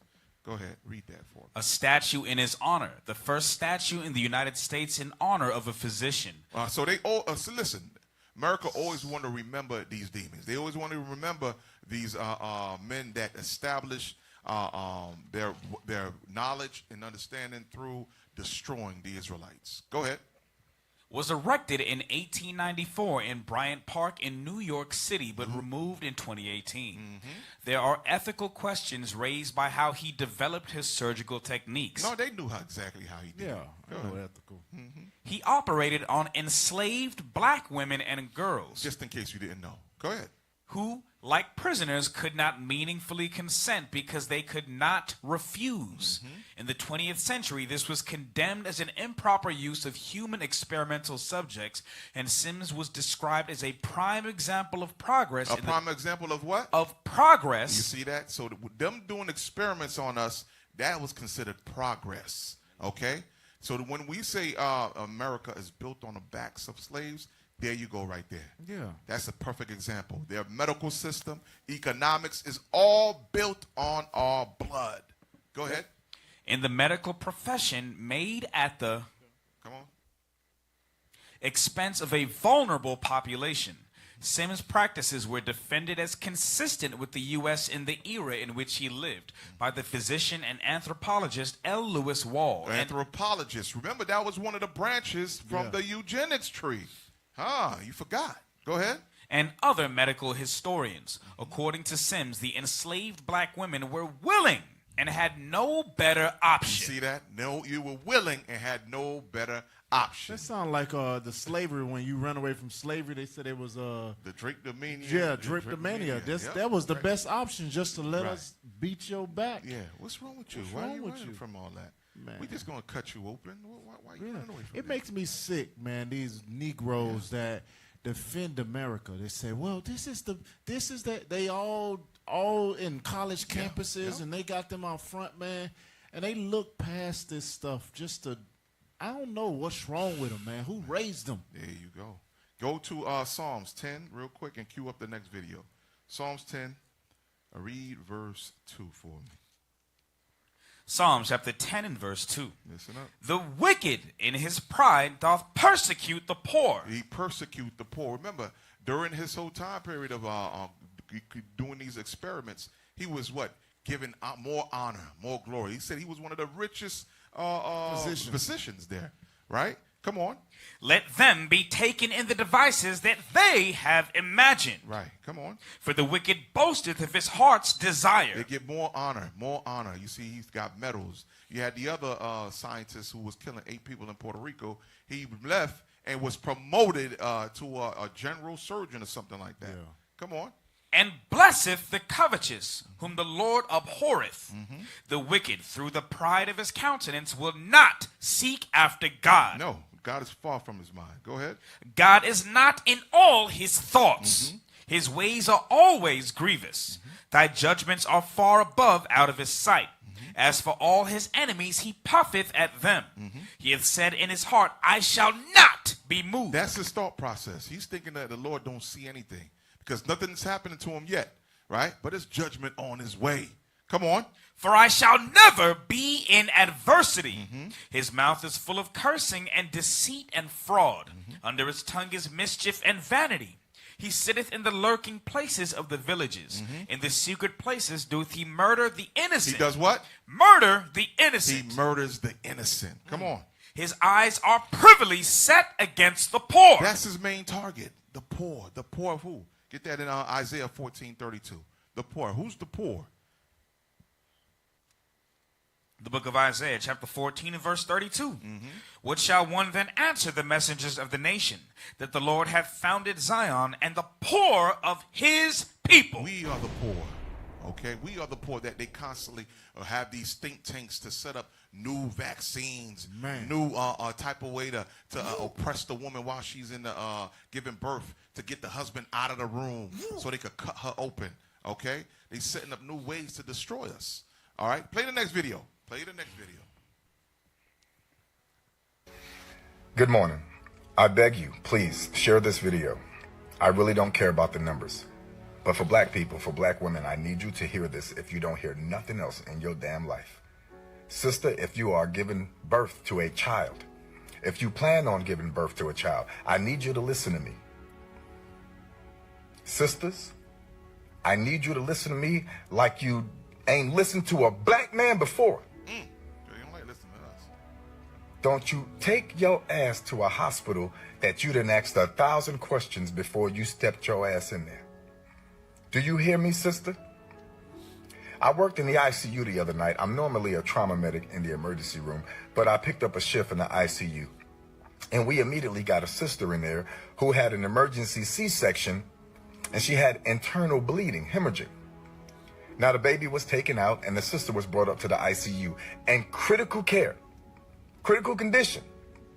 We could not figure out where she was bleeding from, and we were trying to keep this sister alive. I turned to the doctor at some point, doctor that does not look like us, and I say, doctor, can you come take a look at her stomach? It's getting really distended. And her BP, her blood pressure is not going down. That doctor looked at me and said, that's my patient. I'll be over there in a minute. 2 hours later, after this sister coded on that table 2 times and we had to get her back, we finally get her down to the operating room. And yeah, that hemorrhage that they thought they controlled with that emergency C-section was not controlled. She was still having internal bleeding, which was killing her. Black people, I need you to hear me. If you can take your black ass to Target, if you can go to Walmart, if you can buy and spend and do for all these corporations that don't give a damn about you, your black ass, your black community, your black race, you can ask questions for that black baby. I don't care if you think you're annoying, the doctor think you're annoying, the hospital think you're annoying. I don't care if God himself think you're annoying from asking too many questions. Ask the question, sister. Because there's going to be a certain point in that pregnancy where you ain't going to have the ability to ask not a damn thing, sister. It's going to be out of your hands. So while it's in your hands, sister, I'm going to need you to take control of that pregnancy. Black men, don't you let that woman go into that hospital and you don't know every inch of that building. There you go. You need to know if something goes wrong, who is going to put their hands on your woman, on your child. And other black people, if you work in the hospital, speak up. There you go. Say That's something. The point. That's the point I wanted right there. Stop. Okay, so there we go. When you get in those points, because remember, they are in those high places. You got these demons as the judges. You got them as the doctors. They are the ones that actually built the hospital. Okay, so they have the same mindset of if they can't make money off of you, they're gonna take your soul, they're gonna take your whole body, they'll take your organs and make money from it, right? So give me the next one now. Give me the next video. Give me the next video. This is how black people get killed. Now you remember he said doctors too need to start stepping up. Oh, doctors gonna get it too. All right, doctors get it too because you will be in a vulnerable state. Now, what happens? You fall, lay prey to your enemies. The only person who can protect us from these things is the Lord. That's right. Go ahead, play. When you send them home and they don't know how to fight for themselves. I had to talk to somebody, maybe the media, somebody, to let people know how I'm being treated up in this place. She's a doctor. This is a doctor. This is a doctor now. And he gladly told me, I know you're a doctor. Stop. The doctor told her, I know you a doctor, but we still gonna drag you. Wow. We still gonna drag you. That's why you can't be by yourself, family. All right? You cannot be by yourself. Give me that Ecclesiastes 9:4 real quick. You can't be by yourself. Like that a brother said before. Ask the tough questions. Husbands, be there. Be in the hospitals. Be all up in their face. Okay? Ask what medicine is that? What are you injecting in them? Okay? What's going on here? No, don't be afraid to say no. Okay? Because sometimes they'll tell you, oh, listen, the child will go blind if you don't give them this eye drop. Right. Yeah, right. Yeah, right. Yeah, okay? There was none of those eye drops back then. Exactly. And we was growing up all right. Nothing wrong with us. There was no C-sections back then. No C-sections back then. You know what? They try to give your baby the vitamin K shot, there you go. right? They try to say, well, the baby, if they hit the head or something, they won't be able to blood clot. They won't be able to, their blood won't clot. They just continue to just bleed. Well, you stuck him in the foot when they got jaundice. Here we go. You stuck him and you popped him in the foot, took his blood or her blood to make sure your baby was okay. Well, how the hell the blood stop? You said the baby was gonna bleed out, but you popped him with a needle in the foot to make it bleed, so you can put the little blood in the little tube to send it off to the lab to make sure the jaundice is good and whatever. Well, how the hell the foot ain't just continue to bleed? There you go. It's called a different experiment, Cap. There you go. That's all it is. That's all it is. They think you simple, you don't know nothing, and they try to muscle you while you're in those hospitals.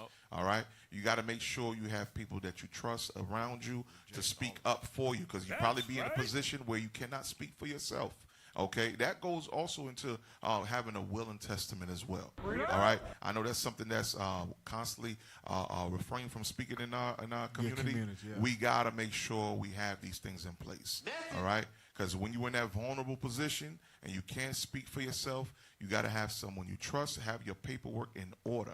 All right? Go ahead. Continue with that video. The black doctor to have no medicine, nothing.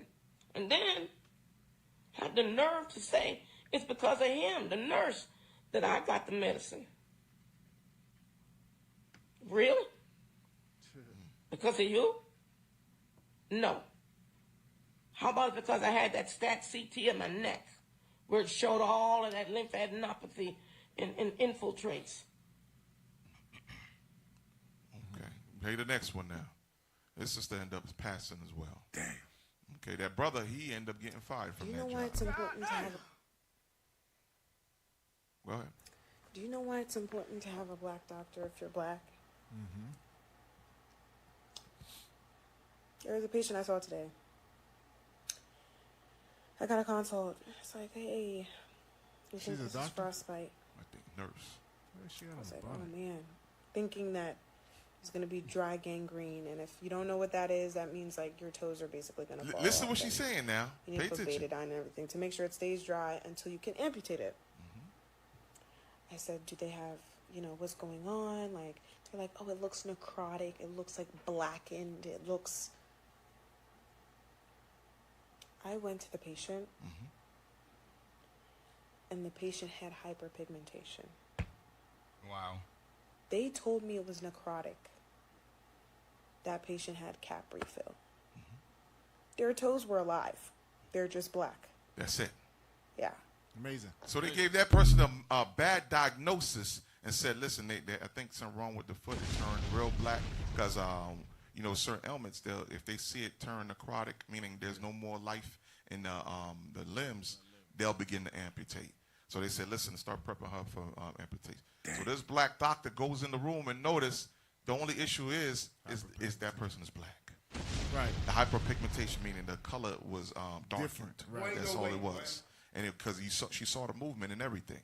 So what she's going into, it behooves you to make sure that first you need to raise your children to be doctors.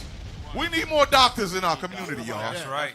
We need them out there. So don't just send your children off just to be what nail tech, Instagram personalities, or social media influencers. Right. What's the number one major they always go for? Nail tech. Criminology. Criminology, man. Communications. Be a lawyer. Communications. We need doctors. Criminology. Right.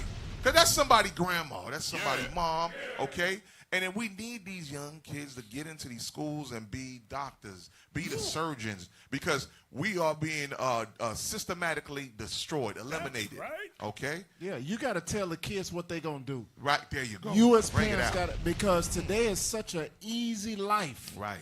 They can make money on just being idiots and recording themselves today. That's it. They don't have to have any skills today. So you as parents, you got to drive your kids down a particular road, and them being engineers, doctors, whatever the case may be, because if not, they're going to take the easy road, and they're going to pick some BS degree. I got a video of them talking about that. I have a whatever in butterfly, Oh, Lord. like Crocheting. BS. Like just stuff that don't have nothing to do with nothing. They got a degree on it. And Cap, just going back to that point, when it comes to the eugenics, when we look at the KKK, right, there's a reason why they wear masks. That's because their face, they don't want their face to be visible. Because they are your doctors. Sometimes they might be your politician. This is alleged. Some of them could be your mechanic, whoever. And whatever way that they got to push forward the white race by knocking out the black man, that's what they're going to do. Just like how with that doctor, they'll give you a misdiagnosis or they'll do experiments on us with, this is alleged, YouTube, do not flag us for COVID-19, right? In some communities, they were sending, what you call it? A special vaccine. A special vaccine for black people, but in the white communities, they were sending placebos. There you go. That's suspicious. Shoot, they caught a couple of Amalek actually with the camera above. They just threw the needle away and they told them, "Yeah, here you go." You took the cap still was on. The They cap, did there like you that, go. They're like that. and then they threw it away. I'm telling you, Nobody man. was getting that shot. Demonic nation. They know what they was doing. All right. So give me the next video. Come on, y'all. We gotta move. Did you know that the first ever public ambulance system in the United States was staffed by black men? Despite its success, it wasn't expanded and its black employees were purposely pushed out. My name is Joel, the Medical Mythbuster, and welcome to episode 10 of Woke Black History. Let's talk about Freedom House, the first mobile emergency medical service that became a national model. In the 1960s, Pittsburgh was heavily segregated by race, and ambulance systems were privatized. At that time, police used to respond to medical calls. They would pick you up, throw you in the back of the car, and rush you to the hospital, but oftentimes they were slow to respond in black communities. So Freedom House was started in 1967. Listen up. It was staffed by mostly young black men from inner city Pittsburgh. The program recruited otherwise unemployable individuals and retrained them as paramedics to then serve in their communities. In the first year, they responded to more than 5,800 calls and transported more than 4,600 patients. What made the Freedom House paramedics so effective was their compassion and their strong ties to their communities. But they faced racism from hospital staff and patients and discrimination by the city government. Freedom House became a national model, but after just 8 years, it was shut down by the mayor after he instituted a citywide ambulance system. Many of the black paramedics were purposely excluded from working in the new system. Here's John Moon, a previous Freedom House employee, discussing what happened. That was a systematic process designed to eliminate as many, if not all, of Freedom House's employees. The goal is, if you eliminate the people that made history, you essentially eliminate that history that they made. Roughly 75 to 85% of the people that came over from Freedom House was systematically eliminated. So there you go. All right. We saw a problem in our neighborhoods. They didn't want to tend to us. So guess what? We provided a solution. All right. And that's what we need to get back to again. But as the Israelites, it's not going to work. Remember, we did it in Tulsa, Oklahoma, Rosewood. Okay. But we need to do it as the Israelites. Where we have that one mind, one drive to gather the elect, right? That's right. Go ahead, Cap. They every time we do something like that, they systematically eliminate us and then take it. Because Freedom House, they said Freedom House was the first to create a ambulance service, right? Just a regular ambulance service, because the police used to throw you in the back of the car with your legs hanging out, dragging on the floor, and then push you out at the hospital. They eliminate them, and now all you see is ambulance services. You see that? Man, this is crazy. But pull up that where it says Vertus Wellborn, right? Go to the bottom. Yeah, Vertus. Come on. Vertus Wellborn Hardiman, March 9th, 1922 to June 1st, 2007, was a victim of a U.S. government radiation experiment that changed his life forever. So the U.S., it's not just private doctors, it's not whatever, it's the government as well. He was exposed to radiation by the U.S. government. Read. At just 5 years old, he was unknowingly subjected to extreme radiation exposure, leaving him with a painful skull deformity that he was forced to conceal beneath a hat for 80 years. Damn. Amazing. Go to the next one. Go. Read. In 1928, Vertus and other black children from Lyle Station, Indiana, were brought to a local hospital under the lie that they would be treated for scalp ringworm. What they were actually subjected to was extreme radiation exposure. Go ahead. Keep going. The so-called treatment was part of a government-backed human radiation experiment, using innocent black children as test subject.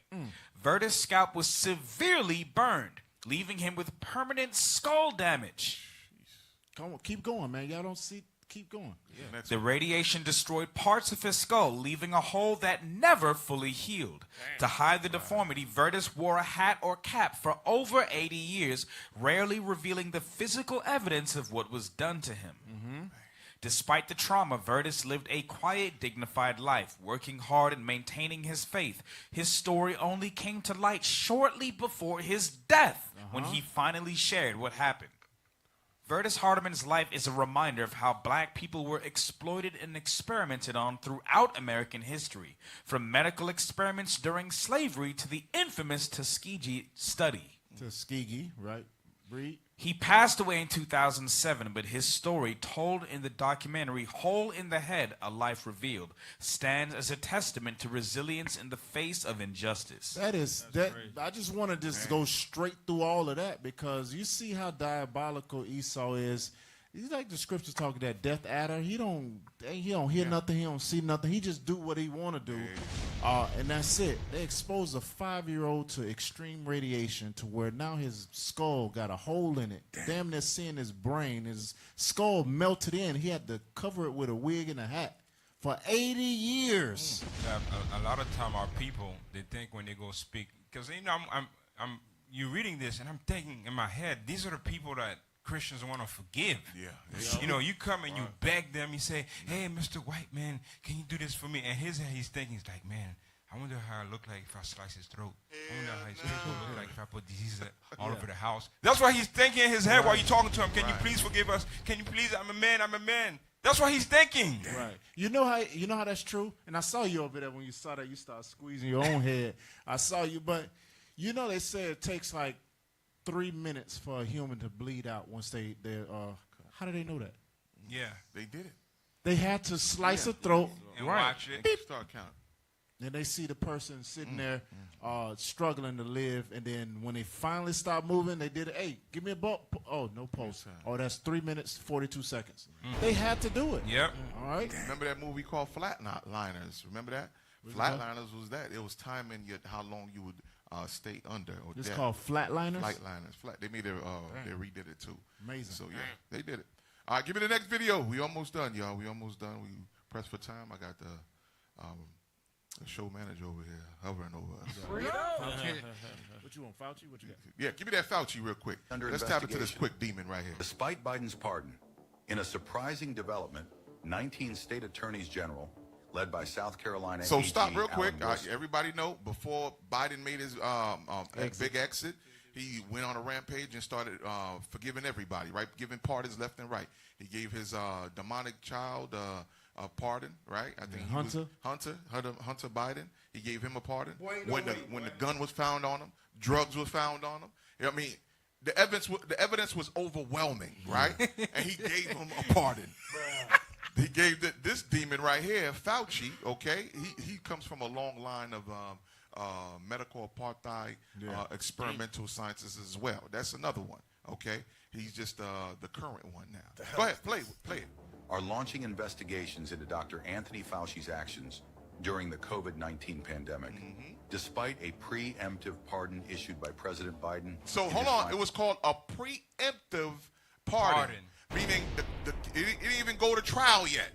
It didn't even go to trial. They was just talking about it, okay? And then he quickly said, listen, just in case they try to bring it up, okay, and bring up the pardon. Okay? What the hell is this? But listen, there is a God. Don't mess with they said a couple of judges that said, no, that's not the case. Go ahead. Where the Pharisees at to say, who is this man that can pardon himself? Come on, play. Hours in office. While the pardon shields Fauci from federal prosecution, state AGs argue it doesn't prevent state-level legal action. They're calling on Congress to share any findings of violations of state laws so they can evaluate next steps. The AGs are raising concerns about Fauci's role in the early days of the pandemic, including accusations of suppressing the lab leak theory, providing misleading information on vaccine risks, and limiting the voices of other health experts. They claim these actions may have contributed to a loss of public trust in health institutions. In related news, Elon Musk's Department of Government Efficiency, DOGE, recently canceled a planned Fauci museum exhibit at the NIH as part of a federal cost-cutting measure. Will Fauci face legal consequences, or will this investigation lose steam like others before it? All right. Let it go. So we don't give a damn. We understand our duty is to warn our people, stop trusting in the white man. He's demonic. He has many weapons, all right, to destroy us. And his mindset is pure destruction. I had more stuff, but give me that anime real quick, and we're going to end it on that real quick. And then the black and white one. Yeah, the black and white one. This is summed up. This is his nature right here, that the Lord constantly warns of. The cartoon. Give me that cartoon. Yeah, play that. There we go. He put Look. snakes in. Look there. That's your chicken nuggets right now. So while he's doing all that, he's playing basketball. So all this is a allegory. Killing everything. That's as death. That's as death. There you go. He's smiling, doing it. Boom.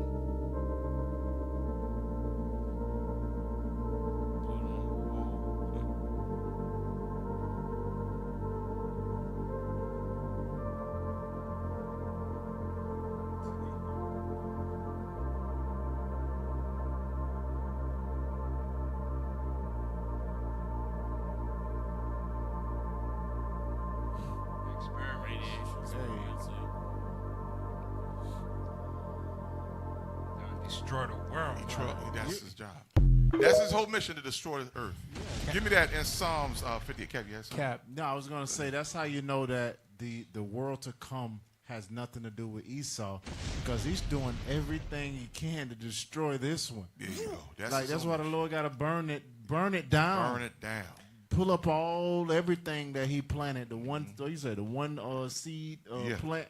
Just destroy everything. Start over. He set himself up for a Cap, you know he made his tongue fall upon himself when you looked at it. Yes. Like, you know how it says the human race? Right. You know how in a cartoon, if it's the human race, it would have transformed to different nationalities. There you go. You picked up on it. You all right. You just stayed. You just kept on going. They just because if they pointed and it said white man, they would probably not let it go. So you had to say human race. Yeah. No, we knew who was the destroyer. The Bible names him too. Give me that, Psalms 58, and start at verse 3. Psalm chapter 58 and verse 3. The wicked are estranged from the womb. They go astray as soon as they be born, speaking lies. Speaking lies. That's in their politics and their medical. That's also in their medical. Come on. Their poison is like the poison of a serpent. They are like the deaf adder that stoppeth her ear, which will not hearken to the voice of charmers, charming never so wisely. Read. Break their teeth, O God. Do what? Break their teeth, O God, in their mouth. Come on. Break out the great teeth of the young lions, O Lord. Jump down to verse 10. Verse 10. The righteous shall rejoice when he seeth the vengeance. That's our prayer every day. That's why we bring this out. We're not going to sleep every day. We're going to be on the wicked's bumper, bringing out and revealing who they are. Come on. He shall wash his feet in the blood of the wicked. That's our King. That's what tucks us in every night. Because we know this is what we expecting when our Lord and our King comes. Come on. So that a man shall say, verily, there is a reward for the righteous. Verily, he is a God that judgeth in the earth. All right, yo, we're going to end it on that, yo. Praise ye the Lord. Yes, say that again. Praise ye the the Lord, y'all. That's right. All right, y'all. It's that time again. We're going to end it here on Four Corners News. Lord's will, life lasts. Yo, we'll be on again next Thursday at 8:30 p.m. Eastern Time. That's right. All right. Oh, don't forget, y'all, sign up. Put your money where your mouth is and support this truth. Don't forget to sign up to the Booster Club, y'all, at iuic.fundraiser@israelunite.org. Also, y'all, don't forget to support us down here in Miami. Yeah, send down some donations to help us to keep these lights on and these doors open. All right, send some donations down to iuic.miami@israelunite.org. We got Captain Shem and them coming up next. Stay tuned for Precept upon Precept. All right. With that, say shalom. My people fight day to day, we just trying to survive it. I bet you see all the pain when you look in our eyelids. The thoughts they devising for the children of Zion. It really hurt my spirit, got me sighing it. I know that this can't last for long. I know that we gon' have it all. So I worry about fancy cars or random bras that dancing balls like Zanzibar. Whole time you had the law. Don't forget you gotta answer God, and I do too more than a handful of flaws. Mercy, forgiveness, I ask for it all. Praying that he answer the call, don't leave me.